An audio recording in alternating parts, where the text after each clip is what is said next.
የነዳጅ መኪና ማስገባት ተፈቀደ። መንግስት በአስገዳጅ ሁኔታ ነው እገዳውን እንዲያነሳ የተደረገው። መንግስት በነዳጅ መኪናዎች ላይ የጣለውን እገዳ ሊያነሳ ዝግጅት በማድረግ ላይ መሆኑ ታውቋል። ሆኖም ግን የነዳጅ መኪኖችን ከውጭ የሚገቡበትን ሁኔታ የሚገድቡ እንደ ታክስ ያሉ ሌሎች እርምጃዎች እንደሚጀመሩ ነው የተገለጸው። ከዚህ በተጨማሪ መንግስት የኤሌክትሪክ መኪና ጋር በተያያዘ አስመጪዎች የድህረ ሽያጭ አገልግሎት እንዲሰጡ የሚያስገድድ መመሪያ ማጽደቁን አውቀናል። ኢትዮጵያ የዓለም ንግድ ድርጅትን ለመቀላቀል በምታደርገው ጥረት በነዳጅ መኪናዎች ላይ የጣለችውን እገዳ ለማንሳት በድጋሚ እያጤነች መሆኑን ሰምተናል። የኢትዮጵያ መንግስት ለረጅም ጊዜ ሲንከባለል የቆየውንና የዓለም ንግድ ድርጅትን ለመቀላቀል የሚደረገውን ጥረት ለማሳካት በነዳጅ የሚሰሩ መኪናዎችን ማስመጣት ላይ የጣለውን ገደብ በድጋሚ ሊያጤነው መሆኑን የታወቀው የኢትዮጵያን ከተቋሙ ጋር የምታደርገውን ድርድር የሚመሩት የንግድ ሚኒስትሩ ዶክተር ካሳሁን ጎፌ በዚህ ሳምንት መጀመሪያ ላይ በተከናወነ ስብሰባ ላይ ባደረጉት ንግግር የተሽከርካሪ ማስመጣት እገዳው እንደገና ሊታሰብባቸው ከሚገቡ ጉዳዮች መካከል መሆኑን ጠቅሰዋል። በተለበሱ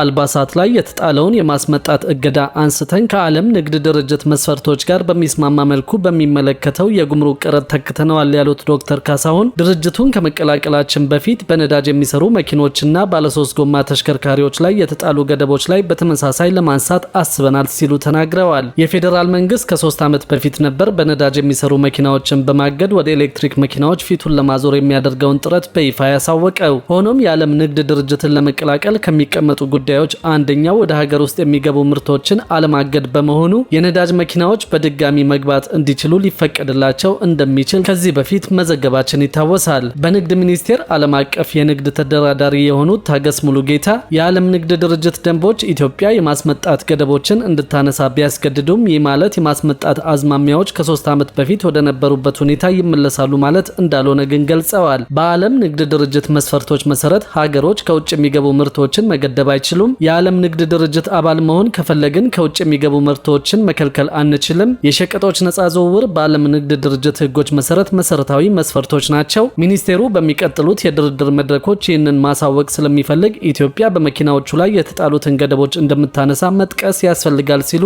አቶ ታገስ ተናግረዋል። ይሁን እንጂ የነዳጅ መኪናዎችን ወደ ኢትዮጵያ ማስገባት ሙሉ በሙሉ እንፈቅዳለን ማለት አይደለም። የነዳጅ መኪኖችን ከውጭ የሚገቡበትን ሁኔታ የሚገድቡ ሌሎች እርምጃዎችን እናስተዋውቃለን። የገንዘብ ሚኒስቴርና ሌሎች ባለድርሻ አካላት ወደፊት በዚህ ጉዳይ ላይ ተወያይተው ይወስናሉ። የነዳጅ መኪኖችን ከውጭ የሚገቡበትን ሁኔታ ለመከላከል የአካባቢ ጉዳዮችንና እንደ ጠንካራ ግብር ያሉ ሌሎች እርምጃዎች ሊቀርቡ ይችላሉ። ስለዚህ የዓለም ንግድ ድርጅት አባል ለመሆን በምናደርገው ድርድር መሰረት የነዳጅ መኪኖችን ከውጭ የሚገቡበትን ገደብ ቢነሳም ይህ ማለት ግን የነዳጅ መኪኖችን ማስገባት ሙሉ በሙሉ ይፈቀዳል ማለት አይደለም። ወደ ቀድሞ ሁኔታም እንመለሳለን ማለትም አይደለም ሲሉ አቶ ታገስ አክለዋል። ኢትዮጵያ የዓለም ንግድ ድርጅት አባል ለመሆን ላለፉት 23 ዓመታት ያደረገችው ጥረት ወደ መሳካቱ መቃረቡን ዶክተር ካሳሁን ገልጸዋል። ኢትዮጵያ በመስከረም ወር በተደረገው ስብሰባ ላይ ከድርጅቱ አባላት ለተነሱ ልዩ ጥያቄዎች ምላሽ ለመስጠት ጥረት አድርጋለች ከማለት ባለፈ ከ10 ያነሱ የሁለትዮሽ ስምምነቶች አሁንም ምላሽ ይፈልጋሉ ሲሉ ሚኒስትሩ ገልጸዋል። በድርጅቱ ስብሰባ ላይ ባደረጉት ንግግር ላይ ካተኮሩባቸው ነጥቦች መካከልም በመንግስት ባለቤትነት ስር በሚገኘው በኢትዮጵያ ኢንቨስትመንት ሆልዲንግስ እና በሌሎች ተመሳሳይ ድርጅቶች ላይ ጥብቅ የፋይናንስ ዲሲፕሊን፣ ግልጽነትና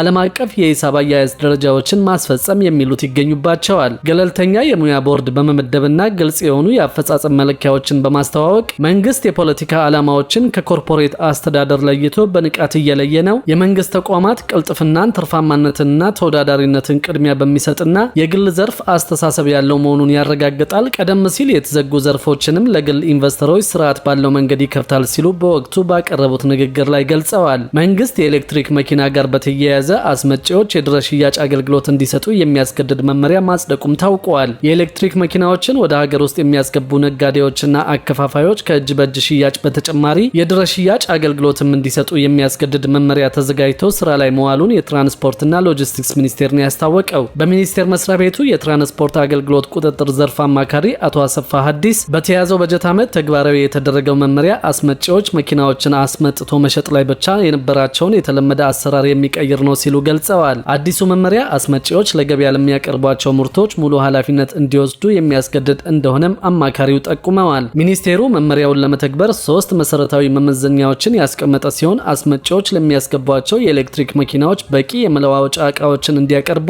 ግዴታ እንደሚጥልም ተገልጿል። ማንኛውም አስመጪ ለሚያስገባቸው ተሽከርካሪዎች ባትሪ ቢያንስ የ5 ዓመት ዋስትና መስጠት እንደሚጠበቅ እንደሚጠበቅበትም አቶ አሰፋ በዝርዝር አስረድተዋል። አሰራሩ ተጠቃሚዎች በመለዋወጫና በጥገና ባለሙያዎች እጥረት ምክንያት የሚገጥማቸውን ኪሳራና እንግልት ለማስቀረት ታስቦ የወጣ መሆኑን ተናግረዋል። በተያያዘም በዘርፉ ያለውን የክህሎት ክፍተት ለመሙላት መንግስት ከውጭ ሀገራት በተለይም ከቻይና ጋር በመተባበር የቴክኖሎጂ ሽግግርና ሰፊ የስልጠና ስራዎችን እያከናወነ እንደሆነ ታውቋል። በኢትዮጵያ የኤሌክትሪክ መኪናዎች ዋጋ በከፍተኛ ደረጃ ከጊዜ ወደ ጊዜ እየጨመረ እንደሚገኝ ለመመልከት ችለናል።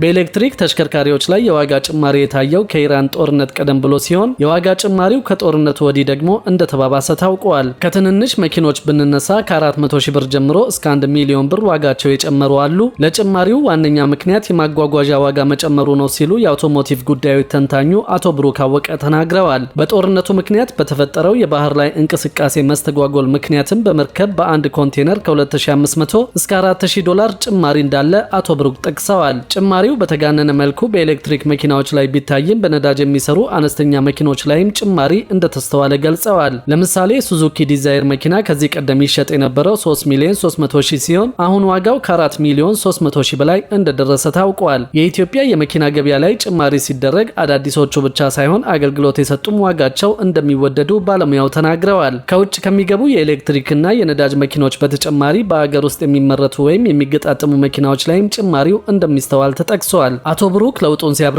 ጭማሪው የታየው የኤሌክትሪክ መኪና ስለጨመረ ወይም ሰው ነዳጅን ትቶ ወደ ኤሌክትሪክ ስለዞረ አይደለም። ሰዎች የነዳጅ ዋጋ ጨመረ ወይም እጥረት ተከሰተ ሲባል በቀላሉ ቢደነገጡም የኤሌክትሪክ መኪና ፍላጎት መጨመር ከዚህ በፊትም የታየ ነው ብለዋል። ከነዳጅ አቅርቦትና ዋጋ ጋር በተያያዘ የሚፈጠረው ስጋት ተጠቃሚዎች ወደ ተሻለው አማራጭ እንዲያዘነብሉ ገፊ ምክንያት መሆኑንም ነው ያስረዱት።